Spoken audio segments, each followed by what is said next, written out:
Bonjour Tarek, comment ça va? Ça va et vous? Eh ben très bien, je suis ravie de vous avoir un petit peu au téléphone.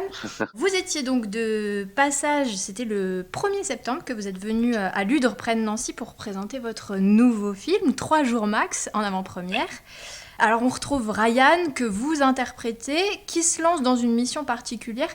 Qu'est-ce qui vous a convaincu de faire une suite à 30 jours max? C'est-à-dire que j'avais senti un engouement autour de 30 jours max. Donc voilà, avec les retours qui étaient très positifs, j'ai senti que ça avait plu, malgré le contexte. Le film, il était resté que 2 semaines au cinéma. Donc j'avais aimé aussi interpréter le rôle de Ryan, réaliser ce genre de film qui lie action et comédie. Et du coup, je me suis dit, pourquoi pas faire une sorte de parodie de Mission Impossible, un truc qui n'a pas été fait en France encore. Donc voilà, je trouvais ça intéressant. Alors là, on vous retrouve avec vos compagnons habituels.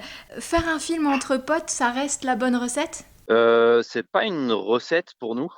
Nous, on fait les choses vraiment pas de manière calculée. On pense surtout au public et à les faire marrer. On veut juste qu'ils passent un bon moment. Après, le fait qu'il y ait les copains dans mes films, c'est normal. C'est-à-dire que nous, on est copains de base. Avant même d'être collègues, on était déjà copains. Et on avait la même envie, la même passion de pouvoir faire du cinéma. Et c'est vrai que là, on fait du cinéma. On est très heureux. C'est grâce au public, encore une fois, parce qu'ils viennent voir nos films en nombre. Et donc, c'est logique de faire des films entre copains. On s'est toujours battus tous ensemble pour pouvoir faire ça. Et donc, logiquement, ouais, on continue ensemble. Vous n'avez pas peur d'être indissociable? Parfois, c'est pas facile de se renouveler en groupe en plus. Non, parce que on se dissocie aussi par moments.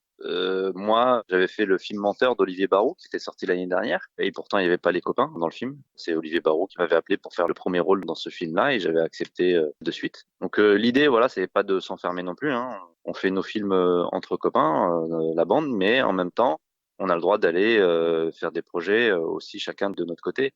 Ça dépend juste de l'emploi du temps de chacun et des projets qu'on nous propose. Mais non, non, on est ouvert, hein, bien évidemment. Alors là, dans le film, votre personnage part de Paris, se rend à Abu Dhabi, puis dans la jungle mexicaine. Vous aussi, vous avez voyagé pour le tournage? Ouais, on a vraiment tourné à Paris, on a vraiment tourné à Abu Dhabi et au Mexique. Ça a été très compliqué, pour rien vous cacher. Moi, en tant que réalisateur, ça a été mon film le plus compliqué à faire, mais c'est le plus kiffant que j'ai fait. C'est-à-dire que je me suis vraiment battu avec les producteurs, hein, pour avoir les autorisations de tournage dans ces pays-là, surtout pour certaines séquences assez spectaculaires. Donc, on s'est vraiment battu pour pouvoir les réaliser. Après, on a été aidé, hein, par des gens dans ces pays-là et qui ont été vraiment super, que ce soit les gouvernements ou même les équipes techniques qui bossaient avec nous. Franchement, c'était fou comme expérience. Que ce soit professionnel ou expérience humaine, c'était dingue. Les difficultés résidaient surtout dans, j'ai envie de dire, l'administratif.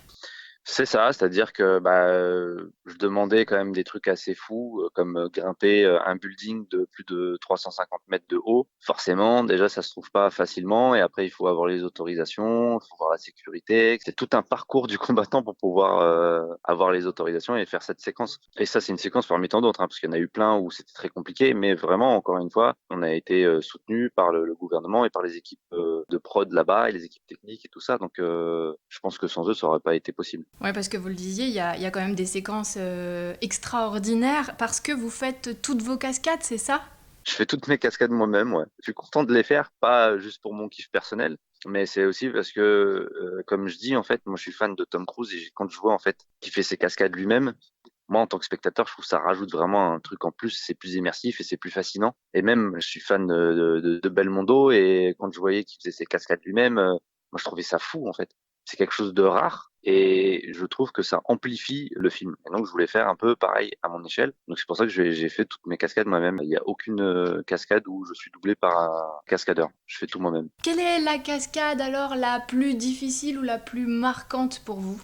En tant que réalisateur, ça a été très compliqué, notamment la séquence d'hélicoptère et la séquence du building, parce que les autorisations, tout ça, c'était une vraie tannée. Mais encore une fois, on a été aidé et on a pu faire les séquences que je voulais. Je suis revenu avec les images que je voulais. Après, en tant que cascadeur, c'était cool aussi. Après, moi, ce qui m'importait, c'était de rentrer la séquence. Je pensais pas trop à mon kiff là. Je voulais juste rentrer la séquence. Ce qui m'importait, c'était de me dire, je veux que les gens voient ça, en fait. Est-ce que vous êtes un peu fait peur des fois? Non, j'ai pas forcément peur. Moi, je suis pas quelqu'un de peureux, surtout que moi j'ai un chef cascadeur, donc il s'occupe pour le coup, c'est lui qui s'occupe de ma sécurité, notamment dans ces cascades-là. Je lui fais totalement confiance. Il s'appelle Christophe Marceau. Comme j'aime à dire, c'est un peu mon papa de la cascade, puisque je lui confie ma vie à chaque fois. Et là, en l'occurrence, on n'a pas le droit à l'erreur. S'il y a un problème, c'est fini, quoi.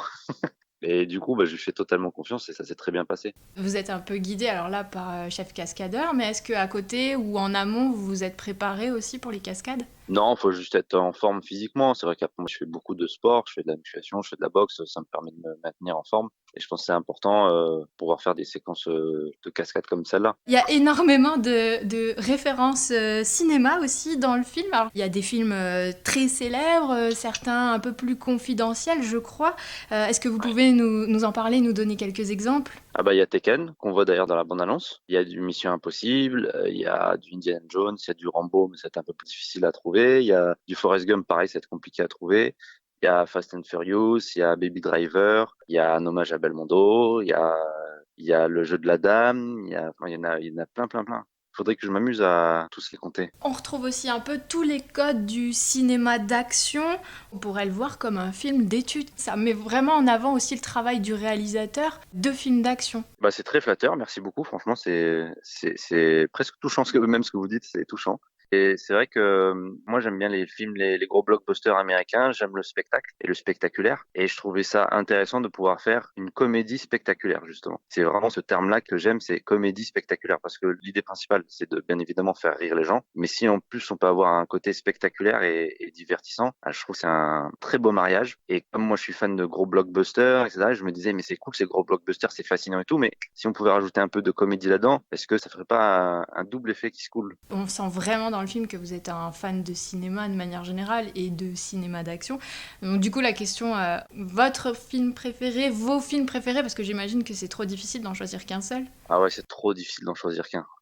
Moi, en comédie, il y a énormément de comédies que j'aime. Bah, les films de Francis Weber, il y a les films des Inconnus, il y a La Cité de la Peur, des Nuls, il y a La Troupe du Splendide, il y a les Frères Farrelly aux États-Unis. Et moi, j'aime beaucoup Steve Carell et ses mimiques. Jim Carrey aussi, j'aime énormément Jim Carrey. Food Irene, c'est une de mes comédies préférées. Après, il y a aussi tous les films un peu plus spectaculaires, comme j'aime énormément Braveheart, j'aime Gladiator, j'aime les Star Wars, les Retours vers le futur, des trucs un peu plus mignons, genre les Gremlins. Je trouvais qu'il y avait une vraie atmosphère dans ces années-là. Enfin, il y a énormément de films que j'aime. Il y a Seven en thriller que j'aime énormément. J'aime beaucoup Denis Villeneuve, ce qu'il fait actuellement, c'est fou. Notamment, il y a eu son thriller Prisoners, qui était génial. Voilà, non, enfin, il y a énormément de films que j'aime. Merci beaucoup d'avoir accepté de répondre à mes questions. Merci à vous pour vos mots, ça me, ça me flatte énormément, pour de vrai.